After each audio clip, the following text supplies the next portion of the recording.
નમસ્કાર મિત્રો, જય દ્વારકાધીશ, જય વેરાવળીમાં. મિત્રો, આમ તો કોઈ પણ પ્રસંગે અથવા તો પોતાના મનમાં જે ધાર્યું હોય છે તે થાય ત્યારે લોકો દાન કરતા હોય છે. દાન કરવાના ઘણા પ્રકાર હોય છે અને દરેક વ્યક્તિ પોતાની શક્તિ પ્રમાણે, આર્થિક મર્યાદા પ્રમાણે દાન કરતા હોય છે. ત્યારે આજે મારે એક એવા દાનની કે જે દાન આપણને પ્રેરણા તો આપે છે, સાથે સાથે જાગૃતિ લાવવાનું પણ આપણને વિચારતા કરી મૂકે છે, એવા દાનની વાત કરવી છે. વાત છે મિત્રો નગીસાણાના અર્જનભાઈ નંદાણીયાને, કે જેનો દીકરો વિરલ કુમાર અમદાવાદ નર્સિંગમાં અભ્યાસ કરતો હતો અને એ સમય દરમિયાન તેનું કારમાં એક્સિડન્ટ થયું અને કમનસીબે એ દીકરો આ દુનિયા છોડીને ચાલ્યો ગયો. એ બનાવને લગભગ આજે એકાદ વર્ષ જેવું થયું હશે એવું અર્જનભાઈનું કહેવું હતું. પણ તમને લાગશે કે આ વાત શું કામે? તો મિત્રો, ગુરુ પૂર્ણિમાના દિવસે શેગરસ મુકામે નંદાણીયા પરિવારના કુળદેવી ના દર્શને હું ગયો ત્યારે આ અર્જનભાઈનો પરિવાર પણ ત્યાં આવ્યો હતો. એટલે વાત જાણી અને જાણવા મળ્યું કે અર્જનભાઈનો દીકરો જે એક્સિડન્ટમાં, જે હાદસામાં મૃત્યુ પામ્યો હતું, તેને વીમો મળ્યો હતો. તો એ વીમો કેવી રીતે મળ્યો હતો? કારણ કે વિરલ કુમાર અર્જનભાઈ નંદાણીયાનો દીકરો હતો અને અર્જનભાઈ નંદાણીયા એક ખેડૂત છે. આપણે જાણીએ છીએ કે આપણો આહિર સમાજ હોય એટલે લગભગ ખેતી સાથે સંકળાયેલો હોય છે અને અર્જનભાઈ એક ખેડૂત છે અને વિરલ કુમાર એનો ખેડૂતનો પુત્ર છે અને અર્જનભાઈ પોતે પણ શિક્ષક તરીકે નોકરી કરે છે. હવે સરકારનો નિયમ એવો છે કે જો ખેડૂત પુત્ર હોય તો એના પરિવારનો દીકરો હોય તો એને સરકાર તરફથી આવી રીતે મૃત્યુ પામ્યા હોય એક્સિડન્ટમાં તો એને વીમો મળે છે. ત્યારે અર્જનભાઈનું પરિવાર તો ખૂબ આર્થિક રીતે સધર હતું અને અર્જનભાઈને ખરેખર આ બાબતની ખબર જ નહોતી.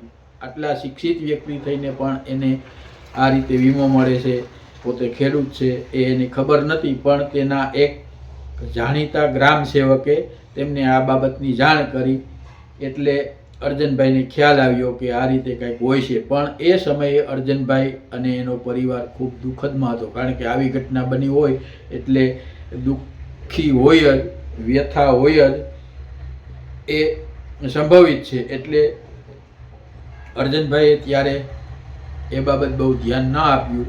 પણ પછી એને માની પ્રેરણા મળી હશે, કુળદેવી માની, વેરાવળી માની પ્રેરણા મળી હશે અને અર્જનભાઈના મનમાં કોઈ એવો ઉદ્દેશ બેઠો હશે અથવા તો એવી કોઈ વાત એના હૃદયમાંથી, મનમાંથી ઉઠી હશે જેની પ્રેરણા માં વેરાવળીએ આપી હશે અને અર્જનભાઈને એવું લાગ્યું કે મારું કુટુંબ સધર છે, ભલે હું આર્થિક રીતે સધર છું, મારે કોઈ તકલીફ નથી, પણ આ પૈસા જો કોઈ ધાર્મિક સંસ્થામાં અને ખાસ કરીને અમારા પરિવાર સાથે સંકળાયેલો કોઈ ધાર્મિક સંસ્થા હોય અને જો એ દાન સ્વીકારતું હોય તો એ પૈસા મારે એ દાનમાં દેવા છે. અને અર્જનભાઈએ વાત કરી એ વેરાવળીમાંના ભુવાશ્રી જેઠાભાઈ સાથે અને જેઠાભાઈએ કહ્યું છે કે હા, અત્યારે મંદિરનું કામ પણ ચાલુ છે અને આ રીતે આપણે દાન સ્વીકારીએ છીએ અને એમાં દાન સ્વીકારવામાં કોઈ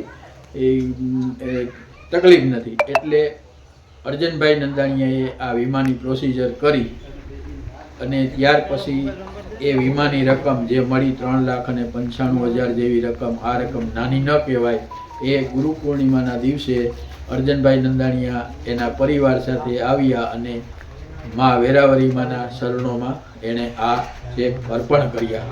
મિત્રો, વાત અહીંથી અટકતી નથી, પણ પછી જાણવા મળ્યું કુદરતનો અથવા તો મા વેરાવળીમાંની કેવી કૃપા કે કેવી માયા હોય એ વાત આપણે કરીએ.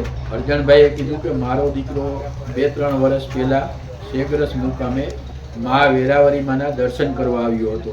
વહેલી સવારે આવ્યો હતો. આરતીનો મા દીકરો બંને આવ્યા હતા. આરતીનો સમય હતો અથવા તો આરતી પૂરી થઈ ગઈ હતી અને જ્યારે મારો દીકરો વિરલ માતાજીના દર્શન કરવા પગે શરણ સ્પર્શ કરવા ગયો ત્યારે આપોઆપ તેના મસ્તક ઉપર માથા ઉપર મા વેરાવરીની મૂર્તિથી ફૂલ પડ્યું હતું અને નારિયેલ વધાર્યું ત્યારે એ નારિયેલ ઊભું ફાટ્યું હતું. મોટે ભાગે નારિયેલ આડું ફાટે છે. ત્યારે આ બાબત જોઈને ત્યાંના પૂજારી એ કીધું કે તું ભાગ્યશાળી છે, તમારું કુટુંબ ભાગ્યશાળી છે. ખેર કોણ જાણે એ પૂજારી પણ કયા ઉદ્ગારથી બોલ્યા હશે, કયા સંજોગો સાથે માએ બોલાવ્યા હશે અને એ આવી ઘટના ક્યારેક જ બનતી હોય છે ત્યારે આપણી જે શ્રદ્ધા હોય છે એ શ્રદ્ધા ખરેખર વધુ મજબૂત બને છે અને આપણને માનવું પડે કે કુદરત ક્યાંક ને ક્યાંક તો છે જ. પછી આ ઘટના બની એના 2-3 વર્ષ થઈ ગયા છે અને અર્જનભાઈ આ વીમાની રકમ લેવા તૈયાર નહોતા, પણ એને માએ જ કદાચ કોઈ સંદેશો મોકલ્યો હશે અને આ રીતે જે રીતે એનો વિરલ દીકરો માતાજીના પગે લાગ્યો અને માતાજીના આશીર્વાદ પ્રાપ્ત કર્યા હતા.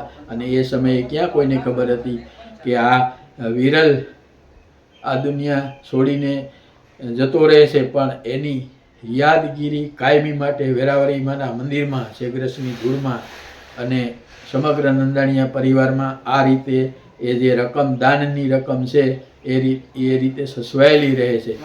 જો કદાચ ઘણાને એવું લાગે પણ અર્જણભાઈએ વીમાના પૈસા લીધા જ ન હોતા, તેને જરૂર જ નહોતી, કારણ કે દીકરો વયો ગયા પછી પૈસાની શું જરૂર, એવું કરીને એ સૂપ બેસી ગયા હોત તો એનો કોઈ મતલબ નહોતો. પણ મિત્ર, આમાંથી આપણને ઘણું જાણવાનું મળે છે કે એક આપણે ખેડૂત દીકરા તરીકે જાગૃત થવું જોઈએ કે આપણને શું શું સહાય મળે છે, આપણને સરકાર તરફથી કેવી સગવડ મળે છે અને એ સગવડનો આપણને લાભ લેવો જોઈએ. માની લો કે અર્જનભાઈનો પરિવાર તો આર્થિક રીતે સદ્ધર હતો, પણ કદાચ કોઈ એવું પરિવાર હોય કે જેને પૈસાની જરૂર હોય તો આવા સંજોગોમાં કોઈ સગા વાલા પણ આવતા નથી, ત્યારે જો આવી રીતે આપણે જાગૃતિ કેળવી અને આવી રીતે જે કાંઈ યોજનાઓ હોય અથવા તો એનું આપણને જાણકારી મેળવીને આ રીતે કરીએ તો ઘણો બધો ફાયદો થાય છે. એટલે મારો કહેવાનો મતલબ કે એક દાન પુણ્ય અને એક બાજુ સમજૂતી જાગૃતતા, આ રીતે આપણે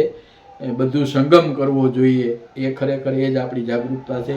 ત્યારે આજે આ અર્જણભાઈ નંદાણીએ જે રીતે દાન કર્યું છે અને એને જે રીતે પ્રેરણા મળી છે અને એ પ્રેરણા સાથે સાથે આપણને જે જાગૃતતાનો સંદેશો આપે છે એ મહત્ત્વનો છે. એટલે મિત્રો, ખરેખર દાન તો બધા કરતા હોય છે, પણ આવી રીતે દાન આવે અને ક્યારેક એવું થાય ત્યારે આપણને પણ લાગણી, આપણને પણ હર્ષના આંસુ આવે છે અને આપણને બધાને કહેવાનું થાય કે આ ઉપરથી પ્રેરણા લઈને ક્યારેય પણ તમારે જરૂરિયાત કદાચ ન હોય તો પણ, અથવા તો ખોટા આવેશમાં કે કોઈ અભિમાનમાં આવ્યા વગર જે સગવડ કે જે સુવિધા સરકાર તરફથી મળતી હોય કે કોઈ કારણોસર મળતી હોય તો એનો લાભ લેવો જોઈએ.